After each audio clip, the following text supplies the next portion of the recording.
راحہ کا جسم بے حصہ پڑا تھا۔ ڈاکٹر نے آ کر معائنہ کیا، بجلی کا جھٹکا برداشت نہیں کر پائی۔ شکر ہے دل پر اثر نہیں ہوا، تھوڑی دیر میں ہوش آ جائے گا، انجیکشن دے رہا ہوں۔ ارش نے ڈاکٹر کو باہر نکالا اور خود کرسی کھینچ کر اس کے قریب بیٹھ گیا۔ ٹھنڈی نگاہوں سے اسے دیکھتے ہوئے زیر لب بولا، مرنے سے پہلے مجھ سے لڑنا تو سیکھ لیتی۔ تقریباً 1 گھنٹے بعد راحہ نے آنکھیں کھولی۔ درد ہر جوڑ میں دوڑ رہا تھا، آنکھیں دھندلا رہی تھیں۔ سامنے ارش بیٹھا تھا اور اس کے ہاتھ میں پانی کا گلاس۔ لے لو، اس بار مرنے کا ارادہ کامیاب نہیں ہوا، اگلی بار شاید نہ بچے۔ راحہ نے گلاس دھکا دیا، پانی قالین پر بکھر گیا۔ ارش نے کرسی سے اٹھتے ہوئے کہا، دیکھو راحہ، یہ ضد تمہیں کہیں نہیں لے جائے گی۔ جب تک میری خواہش پوری نہیں کرو گی تم اسی قید میں رہو گی، نہ کھانا، نہ روشنی، نہ آواز، بس تنہائی۔ تمہاری دنیا بس یہ کمرہ ہے اور میں تمہارا واحد دروازہ ہوں۔ راحہ نے ٹوٹتی آواز میں کہا، دروازہ تو ہو مگر جہنم کا۔ ارش ہنسا، ہو سکتا ہے، لیکن تم اسی جہنم میں پھنس چکی ہو۔ وہ دروازے کی طرف بڑھا مگر راحہ کی آواز نے اسے روک لیا۔ جو تم چاہتے ہو کبھی نہیں ملے گا تمہیں، میں اپنی مرضی سے خود کو کبھی تمہارے حوالے نہیں کروں گی۔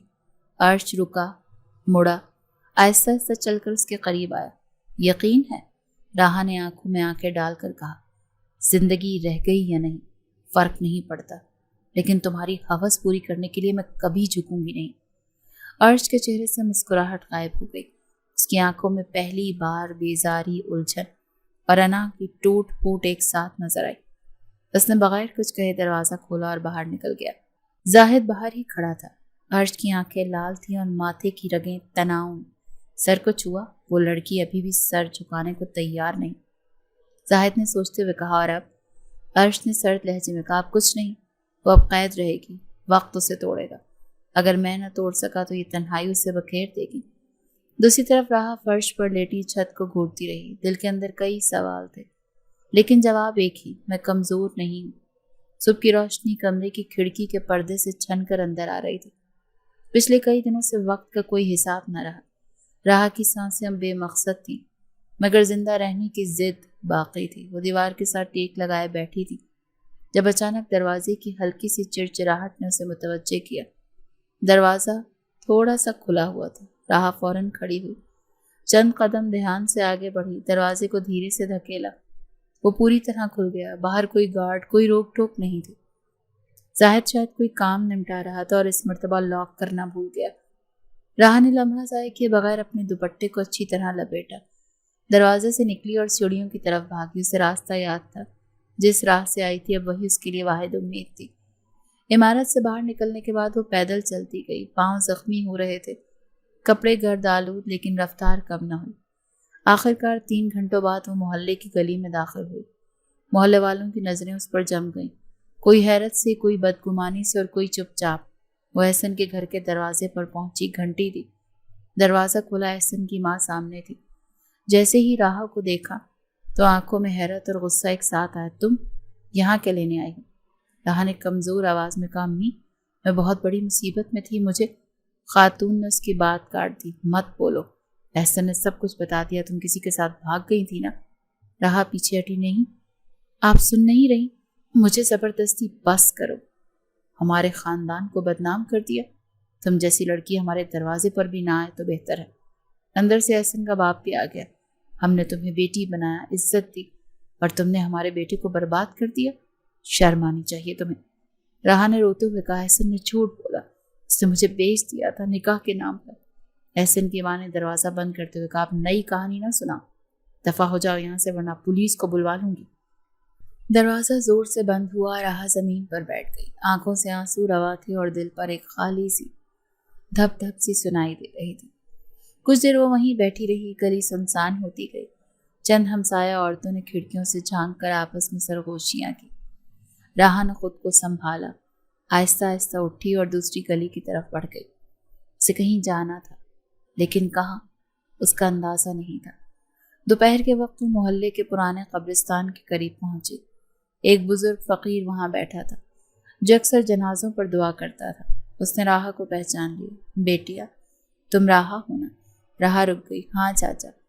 بزرگ نے سانس بھری، تمہاری ماں کی وفات ہو گئی، 2 ہفتے ہو چکے، جنازے میں سب محلے والے آئے تھے، تمہارا بہت انتظار کیا پر تم نہ آئی۔ راہا کے پیروں تلے زمین کھسک گئی، خاموشی سے بیٹھ گئی، سر گھٹنوں میں دے دیا۔ آنکھوں سے آنسو نہیں نکل رہے تھے، شاید خشک ہو چکے تھے۔ شام ہونے لگی۔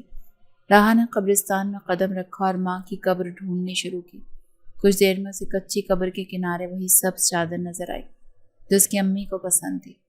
وہ قبر کے سامنے بیٹھ گئی، چپ چاپ، جیسے کوئی گلہ نہ ہو، صرف ایک خاموش معافی۔ امی، مجھے معاف کر دینا، میں آئی تو تھی لیکن دیر ہو گئی۔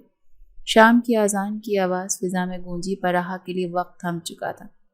اسے اپنا گھر تھا، نہ کوئی رشتہ، نہ نام۔ وہ ایک سائے میں بدل چکی تھی جو شہر کی گلیوں میں تنہا پھرتا ہے۔ رات کا وقت تھا، شہر کی ایک سنسان سڑک پر راہا ایک چادر لپیٹے کسی پرانے بس اسٹاپ کے بینچ پر بیٹھی تھی۔ ایک کالی وین رکی، 2 آدمی اترے، ایک آگے بڑھتا ہے۔ وہ لڑکی، یہاں کیا کر رہی ہوں؟ راہا نے نظریں جھکائیں، جواب نہ دیا۔ دوسرا آدمی بولا، چل جلدی، ہمارے ساتھ چل۔ راہا پیچھے ہٹنے لگی لیکن وہ دونوں اس کے قریب آ گئے۔ ہاتھ پکڑنے کی کوشش کی ہی تھی کہ ایک کالے رنگ کی گاڑی زور سے رکی۔ دروازہ کھلا، عرش سلطان گاڑی سے نکلا۔ بالوں میں ہوا اڑ رہی تھی، آنکھوں میں غصہ۔ اس نے ان دونوں آدمیوں کو دیکھتے ہی چیخا، ہاتھ ہٹاؤ اس سے۔ دونوں پیچھے ہٹے لیکن ایک نے مزاحمت کی۔ عرش نے مکے سے سیدھا اس کے جبڑے پر وار کیا۔ دوسرا بھاگنے لگا۔ محافظ ساتھ تھے جنہوں نے دونوں کو قابو میں لے لیا۔ راہا چپ چاپ کھڑی رہی، نہ خوف، نہ سوال، نہ حیرت۔ عرش نے اس کے قریب جا کر کہا، چلو یہاں سے، چلو۔ اس بار راہا نے کوئی مزاحمت نہیں کی، وہ خاموشی سے گاڑی میں بیٹھ گئی۔ عرش کے فلیٹ پر پہنچ کر زاہد نے دروازہ کھولا لیکن حیران تھا کہ راہا خود چلتی ہوئی اندر داخل ہوئی۔ وہ صوفے پر بیٹھ گئی، نظریں جھکائے۔ عرش نے ایک لمحے کو اسے دیکھا۔ کچھ کہنا ہے؟ راہا نے آہستگی سے کہا، نہیں۔ کچھ پوچھو گی نہیں؟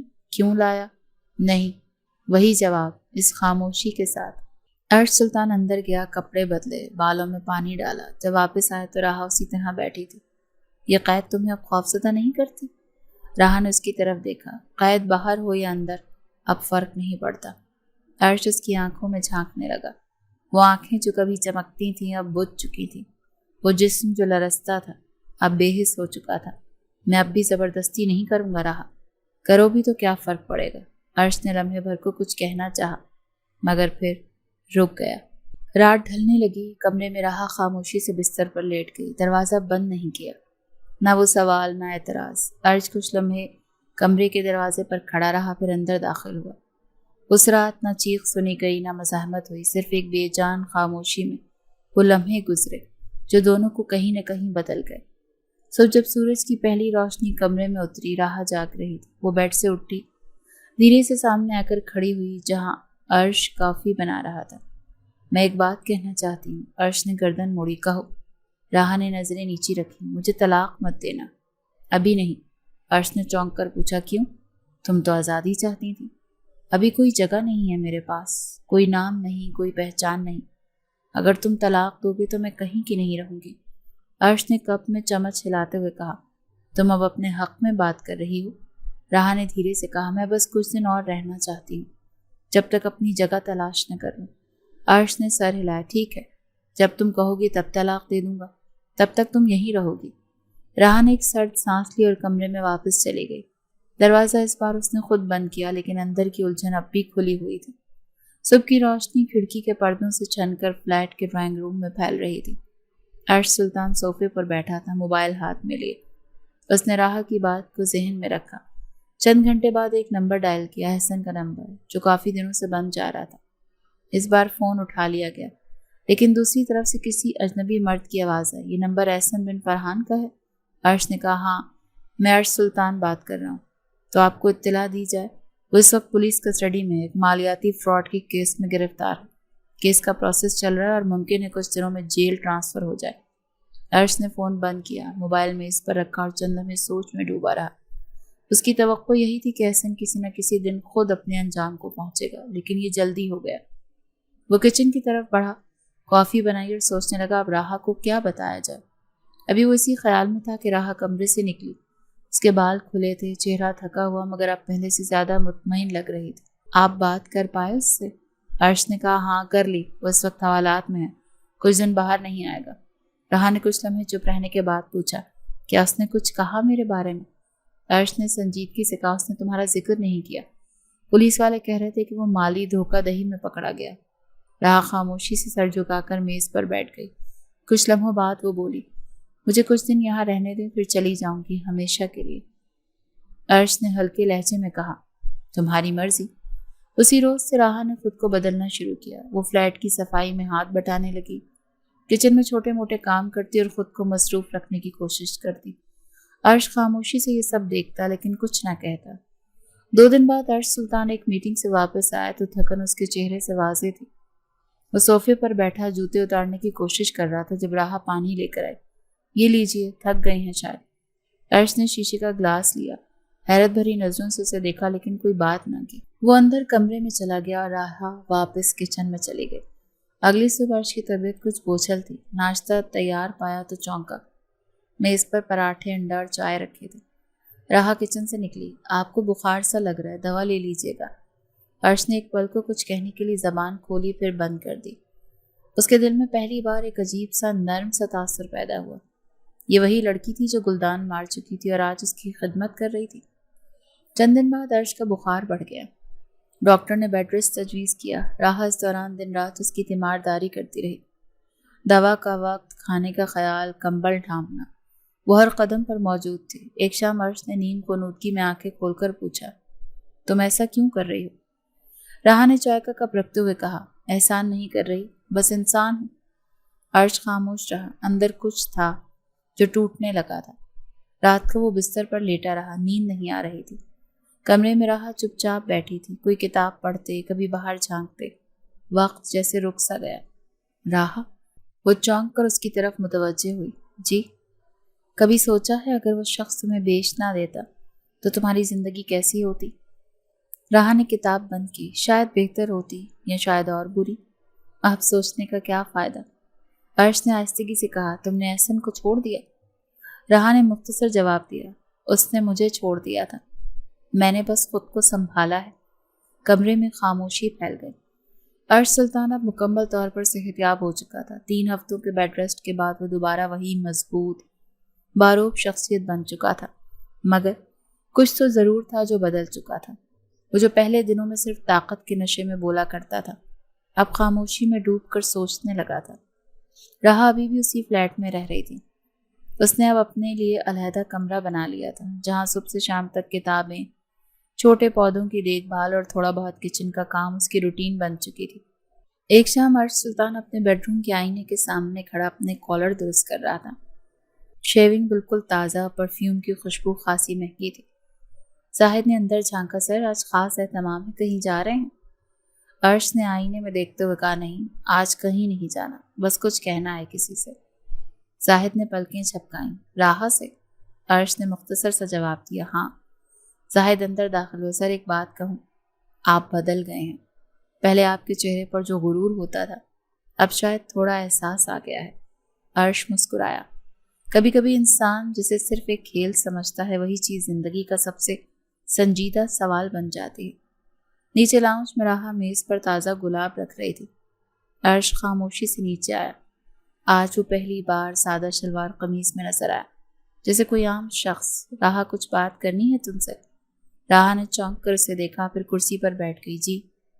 عرش نے گہرے لہجے میں کہا، میں نے تمہیں حاصل کرنا چاہا تھا زبردستی، لیکن تم نے جو برداشت کیا، جو چپ چاپ سہ لیا، اس نے مجھے بدل دیا۔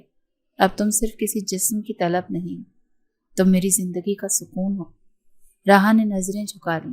آپ کو دیر سے سمجھ آیا؟ ہاں، لیکن اب جو سمجھ آیا وہ سچا ہے۔ میں تم سے محبت کرنے لگا ہوں راہا۔ وہ چپ رہی، جیسے الفاظ کو ناپ رہی ہوں۔ کمرے میں خاموشی تھی، صرف دیوار پر ٹک ٹک کرتی گھڑی کی آواز سنائی دے رہی تھی۔ اچانک دروازے پر بیل ہوئی۔ زاہد نے جا کر دروازہ کھولا۔ ایک اجنبی شخص اندر داخل ہوا، چہرہ پہچانا لیکن شکست خوردہ، کمزور اور تھکا ہوا۔ عرش سلطان کی آنکھوں میں الجھن ابھری۔ احسن؟ راحت چونک کر پیچھے ہٹی، نظریں اس چہرے پر جم گئی جس نے اسے بیچا تھا۔ احسن نے اندر آتے ہی کہا، راحت، میں واپس آ گیا ہوں، میرے ساتھ چلو۔ راحت کی آنکھیں پھیل گئیں، جیسے وہ سن ہی نہ پائی ہو۔ عرش آگے بڑھا، تم یہاں کیسے آئے؟ احسن نے دانت پیس کر کہا، ڈیپورٹ ہو گیا۔